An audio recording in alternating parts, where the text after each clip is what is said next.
recently just got an email from a follower here on YouTube, and he is obviously following the AI stuff probably as closely as I am. And his question, basically big and bold at the top of his email, was, where's the outrage? Why aren't we trying to unionize? Why aren't we trying to go to Congress to lobby to stop this stuff? Why aren't we fighting back? Why aren't people more pissed off about this? The AI companies, these tech companies, are going to destroy not only our industry, but all of mankind's creativity. Why aren't people more pissed off about this? So the first answer is people are pissed off about this, okay? I've definitely received a lot of comments, a lot of emails, and myself, I've personally felt a lot of that anger, more so on the probably worry and concern and fear side. So sometimes anger is kind of the mask. It's sort of the first emotion we feel, but underneath the anger, if you dig a little bit, you'll find a lot of it's about worrying and concerned that are we kind of done, right? Are these AI models, generative music, going to put a lot of us out of work, replace basically what we do.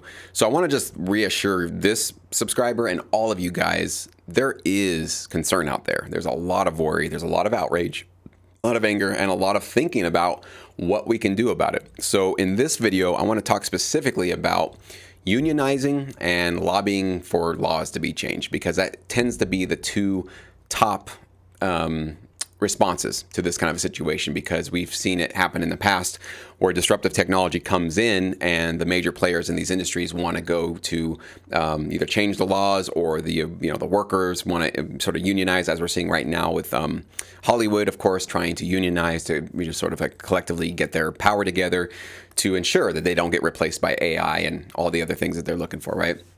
So one of the unionizing challenges that we'll face, especially as production music libraries composers, is the very simple fact that most people who do what we do, who do sync licensing, are doing this very part-time, okay? So this is not primarily the full-time income for music producers and composers.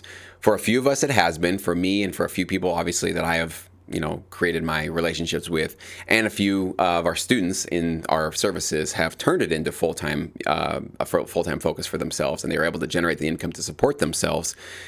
But the honest truth is that this is really more of a part-time kind of focus for most people, primarily because it's hard. It's a really, really hard business to, first of all, stick with long enough to see the full-time income. It's, like I said, 2 to 5 years before you see significant income that can start to even approximate to support you and pay some of your significant bills off, okay?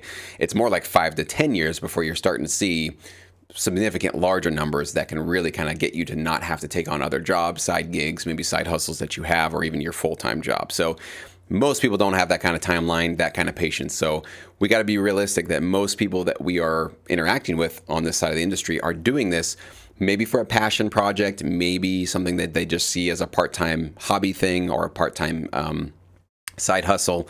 But to get people to unionize, which basically means get them to pay dues, annual, quarterly dues, whatever they were figured out, it's going to be a tall order, because people are already not making money, or at least not a lot of money on our side of the business. So to then go out and say, hey, not only are you not making that much money, but if you want to work in this industry and potentially not make money, you got to pay us for the pleasure of doing that. So that's a hard sell. That's a really, really hard sell. Of course, there are going to be a small number of full-time composers in our industry that might be interested in unionizing, starting something, and certainly paying their dues, because they can afford to do that. They're generating income from the royalties, sync fees, consideration fees, composer fees, all that stuff. So there's a possibility of that. I do know that there's a UK composers union of some sort. I'm not familiar with all the specifics of that. That's certainly something that maybe could be extended into the US sort of domain, and there could be some sort of crossover there. I don't know all the specifics of that. I also want to let you guys know that I am not the guy that would be able to probably organize a union or be a part of any sort of an effort to do something like that. I could certainly host people on my channel here. I have some sort of a platform, so I can certainly get the word out if there is going to be some organization or somebody wants to unionize. But just to be honest with you guys, I've got a full load. I've got 2 kids. I'm running a business here. I've got a lot on my plate just personally.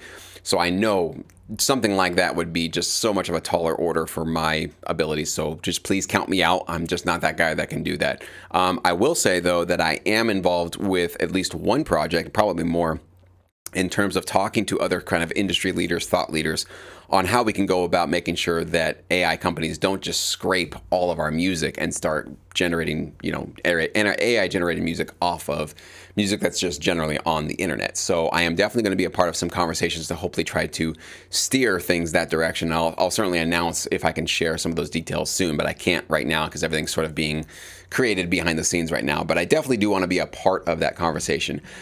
In terms of where I think I can be valuable, I think it's really in what I've already been doing with the AI Proofing Your Music series in Sync Academy and some of the tutorials I'm going to be releasing here on YouTube. I can certainly, my focus is usually on what we can do to control things, right? So I can't necessarily control whether or not a union gets started. I certainly, again, don't have the bandwidth to be able to do that. But if AI music is going to disrupt us, and I think it's wise to just assume the worst, think the worst case scenario, hope for the best, but plan for the worst. What can we do then? Can we change? Can we adjust? Can we, position ourselves in a way that we can be much more human and much more adding much more value to the TV and film sync licensing market, and more steadily now social media and streaming services? How can we create more of a human-to-human connection so that AI music is going to have a bigger hurdle to compete with us? And yes, I think there's a lot that we can do right now, even though generative music is not there yet, but there's a lot of stuff that we can do right now to improve our odds of staying relevant and thriving in the coming industry.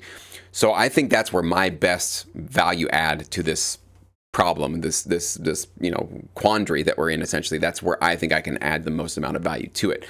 Now let's talk about lobbying for laws to be changed.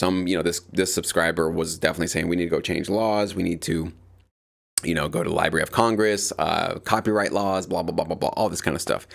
And I'm going to just tell you guys my general philosophy on going to the government in many different formats to change the laws to remain relevant for ourselves.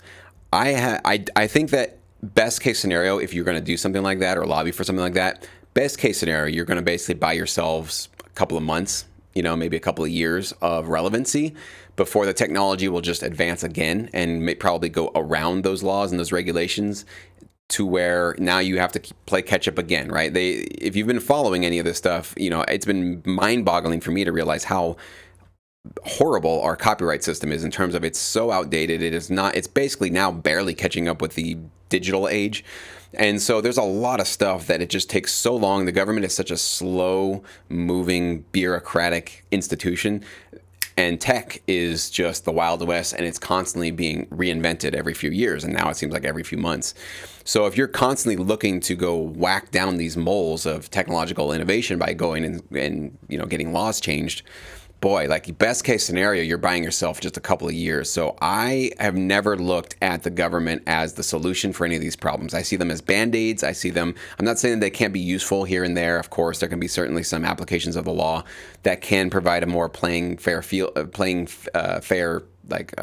for us, basically, to be able to thrive and do well, or at least create a sort of a meritocracy where those that are creating the most amount of value can thrive from this. I don't think we should create a system where anybody who wants to try it gets equal amounts of income or something like that. Like, it doesn't make any sense. You're going to water down every industry if you take away that meritocracy. Of course, I do believe in that. But I do think that we need to, at least I'm just telling you what my philosophy is. You don't have to agree with me or not. But my philosophy and what keeps me sane and also helps me hold on to my power is to not always look to a government solution to solve my problems, right? Because the minute you start doing that, that's when you're basically relinquishing your control. You're now kind of putting yourself in this victim state where if the government doesn't give you favorable laws or change the laws or help you out and put on some regulations that would help you out, you're now just constantly feeling like there's nothing you can do about it, and the man's just got you down, and you're just kind of screwed. It's a very popular belief these days. I hear it a lot on social media. I hear it all over the place. And I just refuse myself to put myself in that position, to give my power away to people that I've never met and to institutions that I don't really a lot of times respect and want them to be involved in my life in any way. So I want to instead, rather than looking for a solution exterior to me, I want to look for the solution from within. So, and that's what I keep trying to relay to you guys, is that even though it can be scary and challenging to see these new situations and these new technologies disrupting us, it's only going to be hopeless if we decide to make it hopeless. It's really up to us. Like, we will have to make that choice to say, all right, it's all over. There's really no hope for us moving forward. Let's just give up, give in. All technology is going to destroy us, and all creativity is now in the hands of these tech companies. So screw it, I'm done, right? Or the other side of it, as I have some people saying, like, I don't even care about AI. I'm just going to create my music, and I'm going to just enjoy it and have a blast. And God bless you if that's what you want to do. That's awesome. But if you want to remain relevant in a marketplace that's all about obviously providing value, exchanging your value of music creation for a placement, royalties, income, sync fees, money, right? Well, you got to also be considering the fact that value is going to start being added and provided by these generative AI models. So what value do you provide in the face of this new player that's going to be faster, cheaper, and more and less risky, basically, than you? Well, I shouldn't say less risky. Some of them might actually be more legally risky. We've talked about in some videos. But they're definitely going to be faster, cheaper, and more accessible than human composers. So we got to be realistic about that, and we got to think about how we can sort of adjust our strategies. So those are my thoughts on it. Love to hear what you guys think. If you do feel that there can be a unionizing solution to this, hey, post it below. You never know what kind of conversations get started. I've had some amazing, great relationships built off of comments that go below these videos on my YouTube channel. So don't hesitate to reach out if you've got some ideas. You feel like you're creating some sort of a solution for these conversations. Post it below. Email me, jesse@syncmymusic.com. Like I said, I probably can't be involved in the intricate details of providing these kind of solutions that some of you guys are looking for, but I certainly can be a platform to allow people to talk and to speak and to just sort of have to kind of give us their best pitch for what they feel that we can do to empower ourselves. Of course, I'm all about that. If it's empowering us, I really want to be on your team for those kind of conversations. So leave it below. I'd love to hear what you guys think about these topics.